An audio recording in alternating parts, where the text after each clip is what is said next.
Alright guys, we got a great video for you today. Not only do we find the elusive white-tailed deer here in Illinois, we find one, shoot at one, and kill it. So, three things that have been almost impossible for us this year.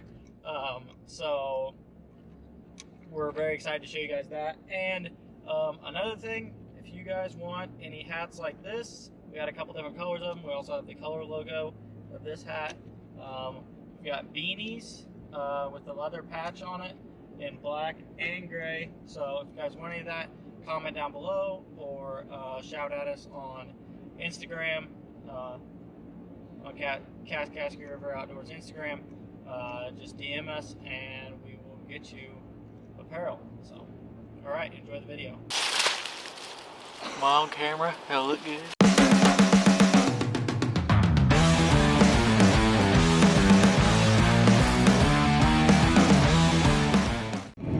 Good morning. It is, I'm not sure what day it is. I know it's shotgun season here in Illinois. This morning is opening morning. It is, I think it's the 18th. And it is cold. The real feel outside is around 5 degrees.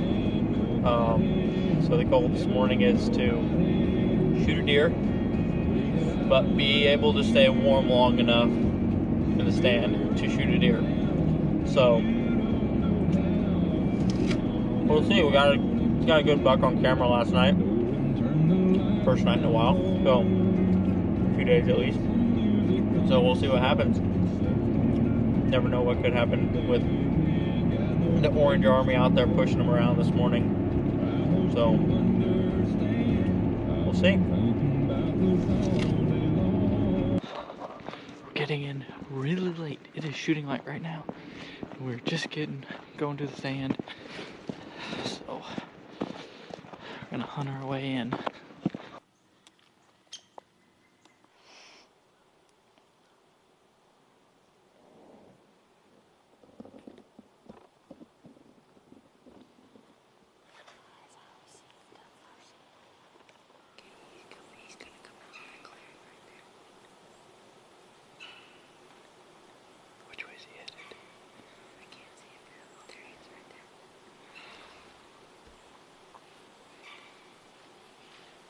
Shoot him over there. I can't. Here.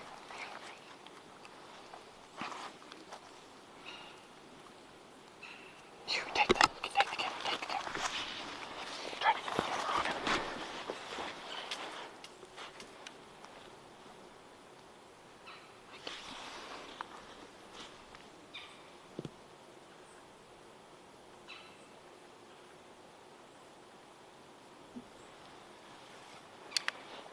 He's coming over here.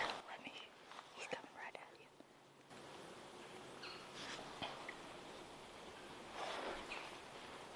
Okay, are you on him? No. Can you see him? I see him.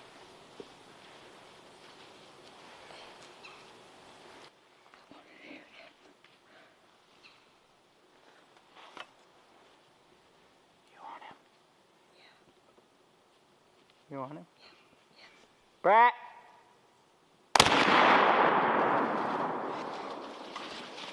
You on him? Stay on him, stay on him. Did you get it? You got it. Good job, baby. You got him. Were you on him? Yep, I got him. Were you on him when I shot? Yep. Good job. Good job. I would have let you shoot, but you couldn't get your gun over there. I couldn't. He was gonna get it. Good job. Good job. Good. Oh, I forgot to turn the GoPro on. It's okay. It happened. I forgot to turn the GoPro on. It's okay. It happened. But we just had a nice one come in. I don't think we have him on camera. But I just smoked him. And he's dead in front of us. Good job. Good job. Good job. And we could probably fist bump the neighbor right now across the river, because he's only about 100 yards. I was gonna let Kaylee shoot, but he got over to our right, and our wind was right at him anyway. And like, I thought he was gonna go straight away. We weren't gonna get a shot, but he came to, I don't know, 60 yards and just.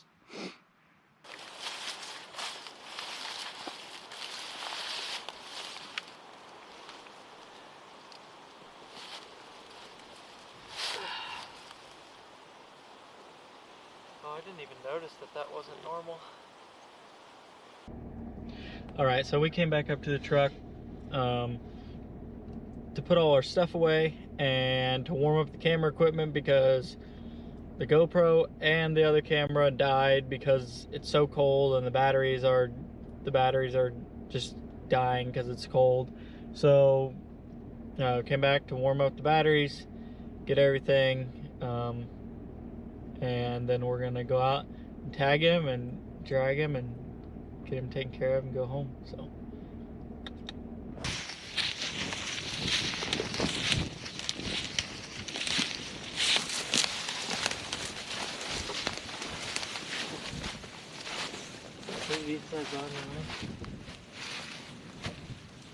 he's got this funny, like, I don't know, it looks like he might have been broke off. Like he might have broke off down in there. And then it looked like I don't know if there was like another beam or what. Yeah, he just got done rubbing on a tree. So, let's get him drug out of here.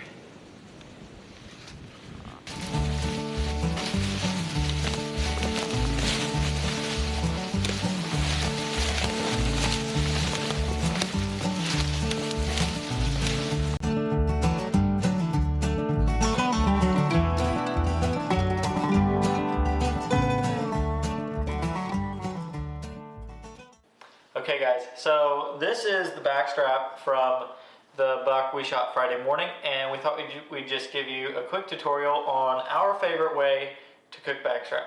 It's not the only way, tons of ways out there, but it's one of our favorites. So what we're going to start, this is just one small section from it, but we're going to start by removing this skin, this tough outer layer around it, and that really just makes it a lot more tender. You don't have to chew through it and stuff, and takes away some of the gaminess. So we did have this already soaking in vinegar water for 24 hours. You don't have to, but we think that it takes out some of the blood, takes away some of the gaminess, and makes it a lot better. So let's get into it.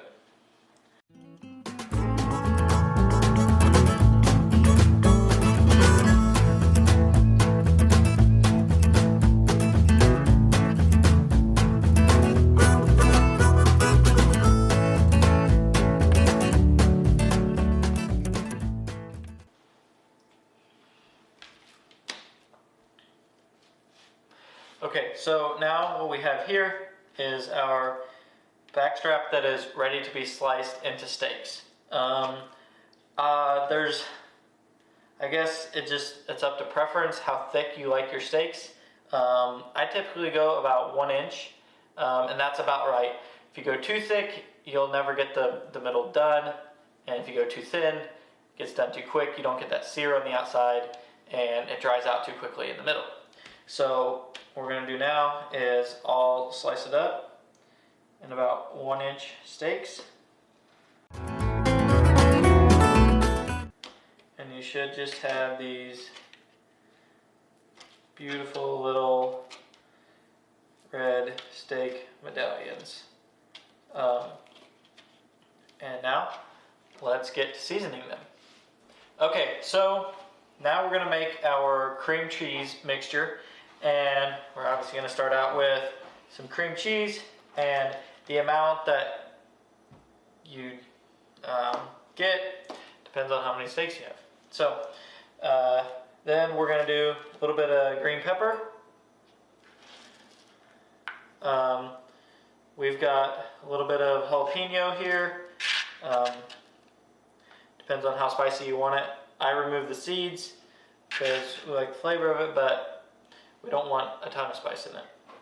And then we've got some mozzarella cheese.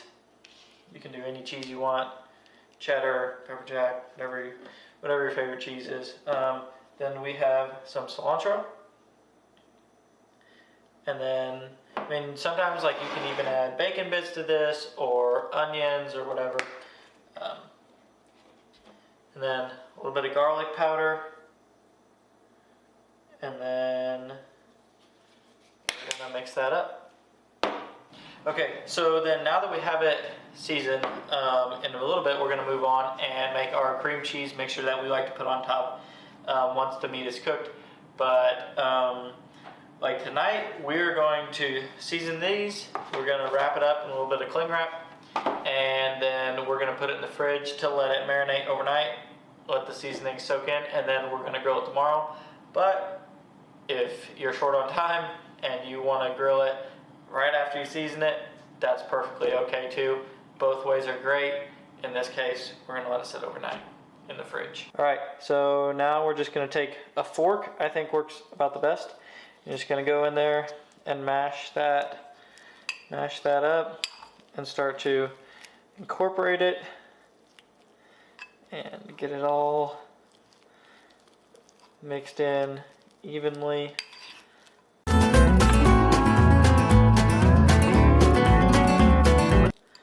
Then when it's all stirred up, it should look about like that. Alright guys, so we got our grill preheated to 400 degrees now. We are going to throw them on here, and we want to get a nice sear on each side, but keep them medium rare in the center.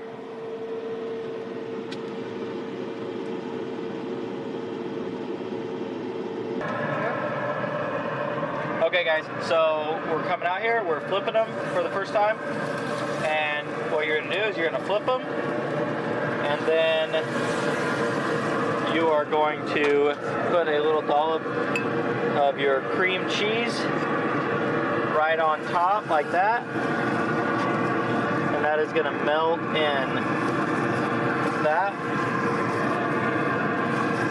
and then that will melt in and the other side will sear perfectly, and it will be ready to go.